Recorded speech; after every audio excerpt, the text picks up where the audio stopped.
Swaggy on the mic.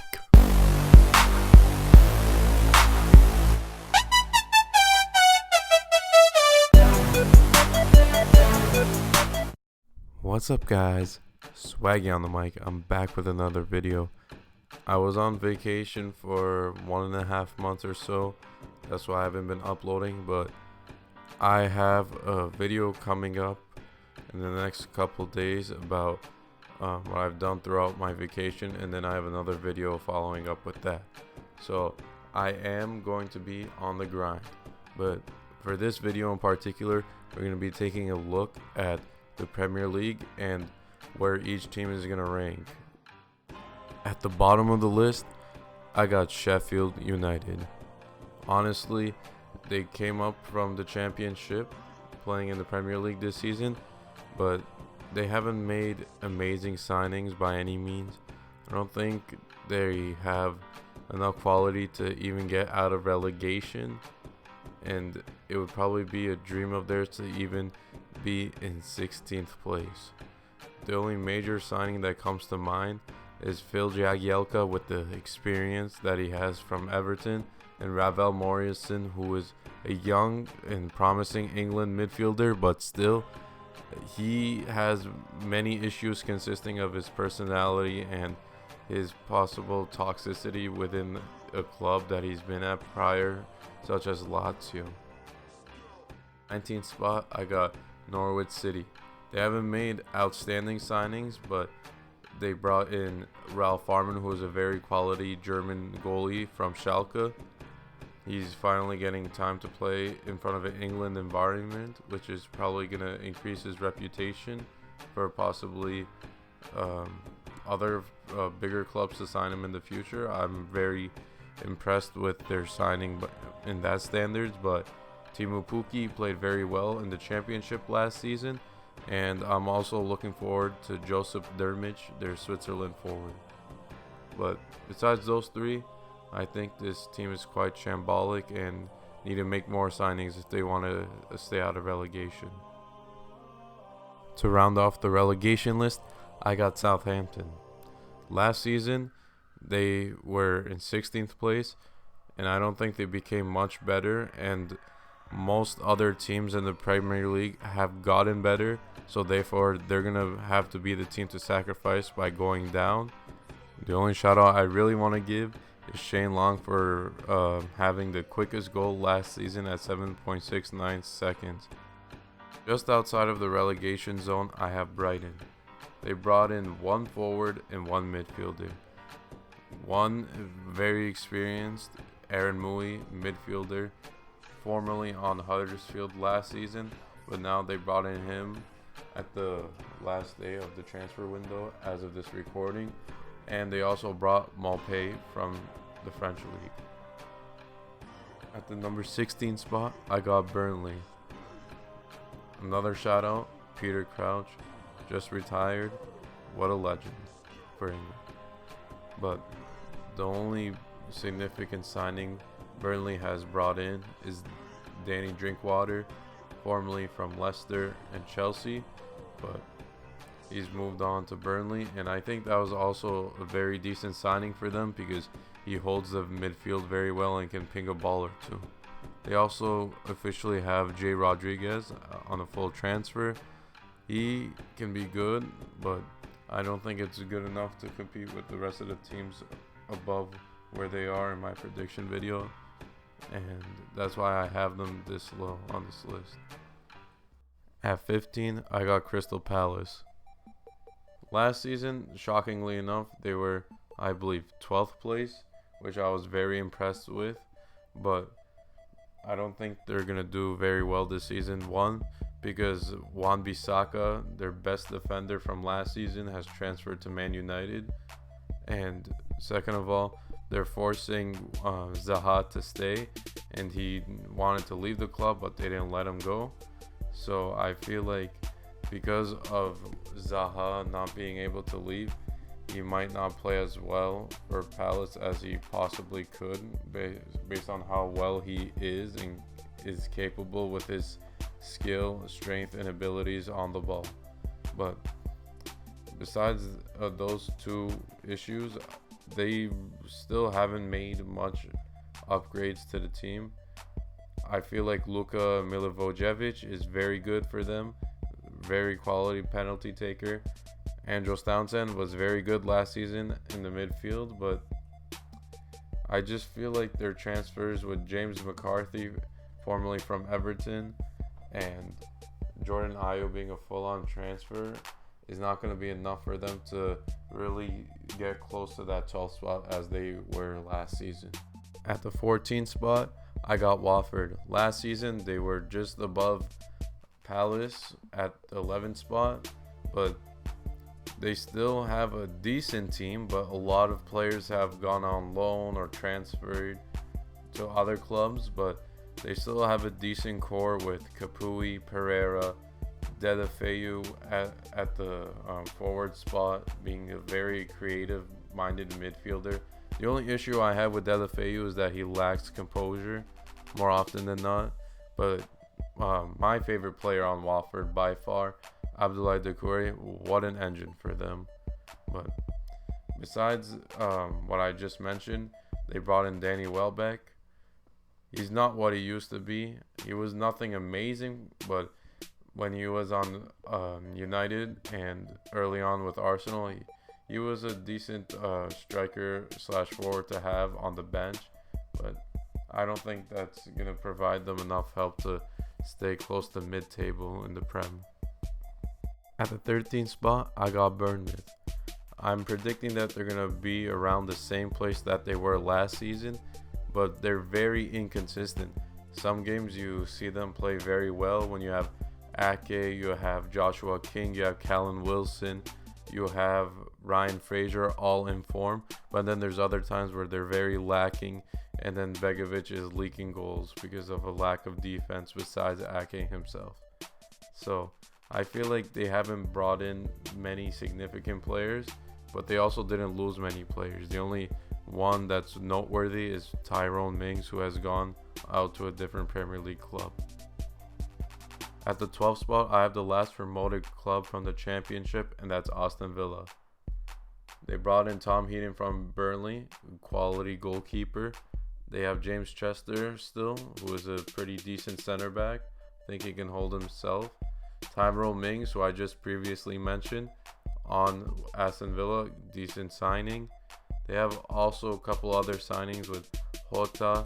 They have Douglas Luiz, the nice young Brazilian midfielder from Man City.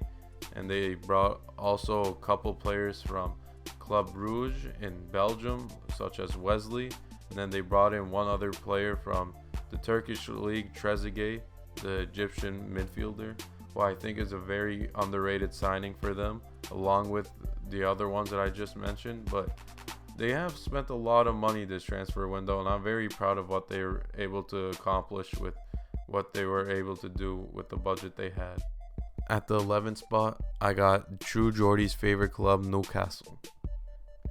I believe even though Rafa Benitez is not with the club anymore, and Ayoze Perez has also transferred to a different club, I feel like their replacements in terms of management and players have outweighed what they've lost. So let's just review what they've done. Last season, they had Fabian Schär, who was out of this world for them. They have brought in Jetro Willems, very good wing back that I think can really show what he can prove for the Netherlands national team one day. Almiron is getting more play time in the Prem, so that can provide him more experience and more gel time with his teammates. They also brought in the likes of Andy Carroll, I don't know, tossing in a header or two into the net this season, and I think they'll be decent with that signing. Joe Linton and Alan St. Maximin, very young, promising talents that they brought to help supply the goals for them. Joe Linton from the Bundesliga, very, very promising as a striker / center forward role.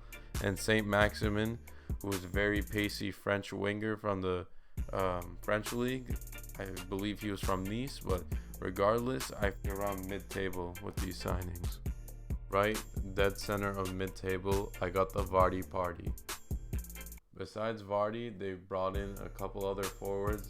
Like I just mentioned, Jose Perez, very good signing. They bought Prayet, the Belgian midfielder. And they also brought, on a full transfer, Yuri Tillemans, who I think will help them hold the midfield a little more.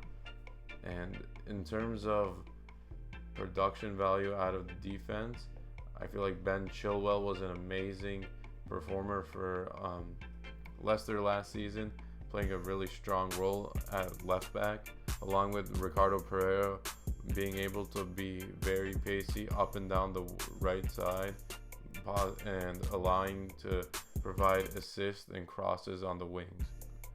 As for their center back slot, I feel like that's their biggest concern because they lost Harry Maguire, who just recently went to Man United. But besides losing Maguire, I think that they've done decently well. If they replaced Harry Maguire with a decent center back, I'm not saying to his caliber or his potential, but just a decent replacement, I feel like their transfer window would have been a little better. But regardless, I think they've done all right with selling him for over 80 million pounds, which I think was a very good move.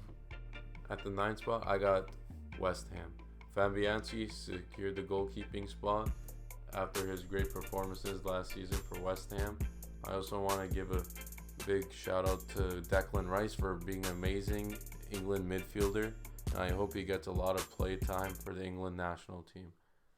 I also want to give a couple mentions to players that didn't get to play much last season due to injuries, such as Yarmolenko and Lanzini. And they also brought in a couple quality players, and Pablo Fornales from the La Liga played very well in the midfield. And then a French striker from the Bundesliga, Sebastian Halle, who bagged in the goals like nobody's business last season. So I feel like even though Arnautovic left, they were able to kind of balance it out and be more prepared for this upcoming season, bringing in new players that can also help bag in the goals for them. And number 8, I have probably the most controversial pick at this spot that anyone will ever upload on YouTube, and that is Chelsea. Why? Eden Hazard, their best player for the past few years, has left for Real Madrid. And when your best player and one of the best players in the world leaves, you're instantly going to go down. Today, transfer deadline day, they also lost David Luiz, so their center back spot is looking a little dodgy. But they have Rudiger maybe that can get a lot more play time and secure a stronger role into the defense. But other than that, they got other injuries involving Ruben Loftus-Cheek, who I highly rate. But they also have a transfer ban, which didn't allow them to get in new players because of the ban, obviously. But they can finally have Pulisic because they got him before they got banned. Kovacic is here on a full transfer. Bakayoko is back from loan, so he can get in some reps with Chelsea. And I feel like Hudson-Odoi can get a lot of time because Hazard is obviously gone. So, do I feel like their team is horrible? No. I just feel like that they really went back to their youth. So, it's going to take time for them to be closer to the Champions League spot after this season. At 7, we have Goodison Park's finest, Everton. My goodness, have they made so many great signings. I mean, based on last season, they were pretty decent. Richarlison bagged the goals. Digne, very strong left back for them. Sigurdsson doing his job. Andre Gomez, not bad either, and he's permanently at Everton. Fabian Delph transferred from Man City, and I think that was a very good signing because now he can actually get a lot more time and play at his original position in the midfield compared to left back when he was at Man City. Calvert-Lewin gets more game time. more chances for him to improve as a England forward. And then the Juventus prodigy himself, Moise Kean, coming into Everton's strike force. Him, Richarlison, Calvert-Lewin, and deadline transfer Alex Iwobi from Arsenal too. I think they're gonna have a lot of fun this year, and I feel like Everton is gonna be a team that everyone would like to watch. At 6, the first Europa League team that I believe is gonna be very strong this season yet again is Wolverhampton Wanderers. They kept their team for the most part. They have their great goalkeeper in Patricio still, and everyone else from the Portuguese national team. They had Doherty, who played very well at right back. Like I said, heavily Portuguese national team. But besides that, they got Patrick Cutrone from the Serie A, former AC Milan forward. I feel like he was a great signing for them. I feel that Raul Jimenez being a permanent transfer for Wolves will boost a little more confidence into him and allow for Wolves to have a stronger attack force and bag in more goals while still holding the midfield very well. Final team to be in the Europa League spot at number 5 is Unai Emery's Arsenal. My goodness, dude. I think they have one of the best, if not the best, strike forces in the Prem with Lacazette and Aubameyang. It's just so hard to stop. But their defense, they upgraded with Tierney and David Luiz. So I feel like those two were very crucial signings. Otherwise, I felt like they were going to lack heavily and probably be close to 7th or 8th spot. But those two signings will definitely help them defensively. They still lack the other center back because Koscielny left. Mustafi is just a big concern. And Hector Bellerin, I don't think he's improving as much as Arsenal were to expect of him. But Bernd Leno is still a quality goalie. And their midfield it's not bad, but Mkhitaryan not being able to play as much due to injuries and lack of playing time in general, along with Ozil just not being himself as he once was a few years ago with Arsenal, kind of makes the midfield a little lackluster. But Lucas Torreira really brought out the defense and the more maestro role, kind of like Pogba for Arsenal. And then Guendouzi really outperformed himself as the French youngster really brought the team and helped them stay together. Besides what I just mentioned, they brought in players like Dani Ceballos and Nicolas Pepe, which also helps the midfield quite a bit. So I feel like those two players in particular will help attacking wise, but still very lack in the center defensive mid role, because alongside Torreira, there's not much else really there for them. Now we're on the top 4, and at number 4, I got Manchester United, my club. I'm not trying to be biased, but their defense has improved a lot. Valencia leaving, they replaced him with Wan-Bissaka, very great transfer, over £40 million, but very worth it. Harry Maguire, he was heavily overpaid because he's like an English center back, and England players, especially when they're very good defensemen, even like John Stones, cost a lot for transfer, but regardless, it was still very good. You brought in a couple youngsters like Daniel James, which wasn't too bad, but Lukaku leaving allows for players like Marcus Rashford and Anthony Martial to get a lot more play time forward. So I feel like they won't be able to be top 3 or even top 2, but I feel like if they're number 4, that's a decent season for them. I also forgot to mention that Pogba was planning to leave, but Man United convinced him to stay, which was quite impressive, as many people thought he was going to go to possibly Real Madrid or another club and play elsewhere. At number 3, I got Spurs. They brought in Ndombele from Lyon. What a fantastic signing that is. Helps stabilize the midfield a lot more. Excuse me.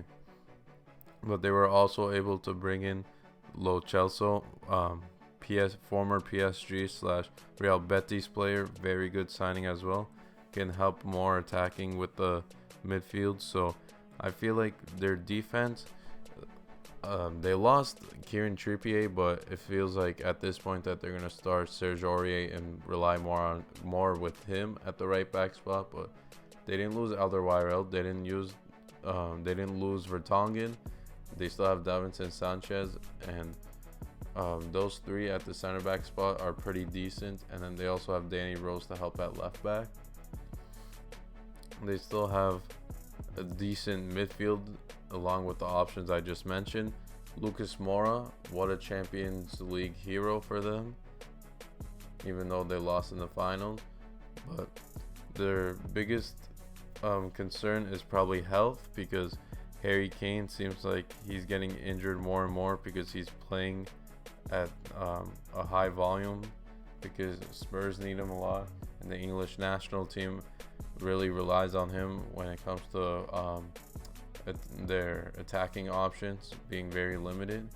But I feel like Heung-min Son is very, very good and seen and noticed by a lot of people now, compared to a few years ago when he wasn't very sought after and people didn't really believe much in him. But I feel like a lot of people now know his name. Between the top two teams from last season, Liverpool and City, it's them yet again. But what I believe to be the final result is that Liverpool will be in second place yet again.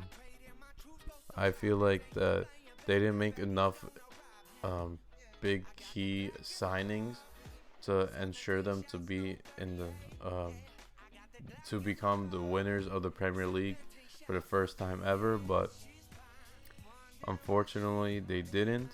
But they still won the Champions League last year though. So pause.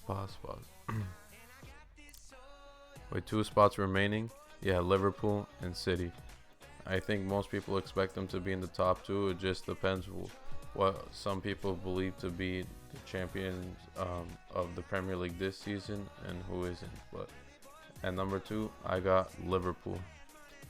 They didn't make any big signings. They got a couple youngsters, but they did win the Champions League last season, so you may think, why should they make signings? But I feel like Man City's depth is gonna outweigh the experience and the abilities of Liverpool, because honestly it seemed like Divock Origi kind of saved them when he scored that amazing goal for Liverpool to come back and ensure the victory against Spurs.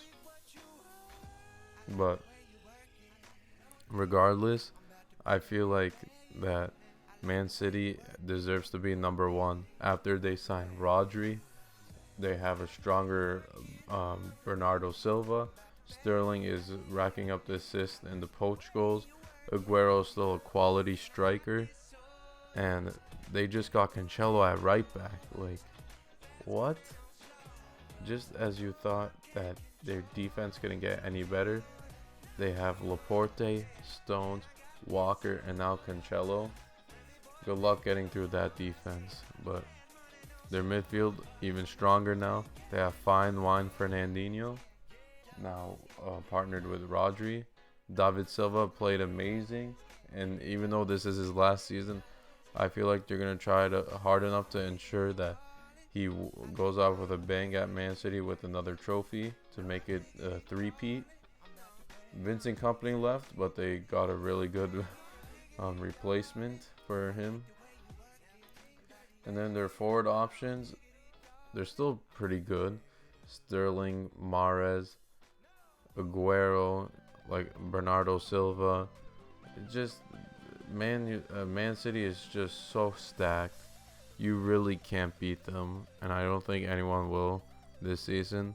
But maybe next transfer window, something changes about the top 4 clubs that I have with Liverpool, Spurs, and United, one of them have to make a really big signing to possibly outbeat Man City. But that's the end of this video. If you guys enjoyed it, drop a like, subscribe, and I'm gonna try to be uploading videos more often. I don't know exactly what I'm gonna be uploading about in general because I lack the consistency, but I have 2 videos coming up very soon that is about my vacation, so I'm gonna upload those 2, and then I might do one more basketball one, but we'll see. Hope you guys enjoyed, and I'm out. Peace.